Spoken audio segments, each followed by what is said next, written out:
Andrea Locci della Falegname Colangelo al termine della sconfitta contro la Locanda Mattini. Andrea, oggi al di là della prestazione dovevate dare un segnale in vista del post-season che vi attende. Ci siete comunque, anche se con qualche eccesso di nervi. Non vi è piaciuta tanto la direzione del direttore di gara oggi?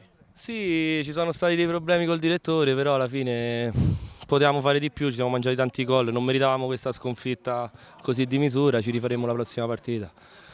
L'abbiamo visto comunque col sorriso in campo, essere tra quelli che tentavano di calmare qualche compagno. Abbiamo visto invece Daniel Giacca, giocatore per voi assolutamente decisivo, 12 gol da quando è arrivato, espulso, speriamo non in una lunga squalifica, c'è una partita da giocare importante la prossima con lo Studio Cesaroni. No, infatti speriamo che la squalifica di Daniel finirà presto, che l'arbitro sia comprensivo, comunque era un po' agitato visto che non gli erano stati fischiati alcuni falli. E ci può stare, certo, ci ha lasciato un po' in difficoltà l'espulsione di Daniel, però è un bravo ragazzetto e ci darà una mano, una grande mano per cercare di far bene sto campionato. Ultima domanda da Andrea, sui tuoi avversari oggi conquistavano la matematica certezza di partecipare ai playoff, come li hai visti, come li vedi posti nei confronti anche di Funus e Pisana?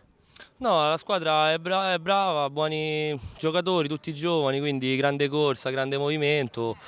Purtroppo noi, secondo me, eravamo allo stesso livello, la sconfitta è stata un po', infatti, come si dice, abbiamo demeritato, come si dice. Potevamo fare un po' di più di episodi, però alla fine siamo soddisfatti della prestazione, ci rifaremo la prossima partita e ci rivedete anche quest'altro anno nello stesso campionato. Grazie e complimenti ad Andrea Locci.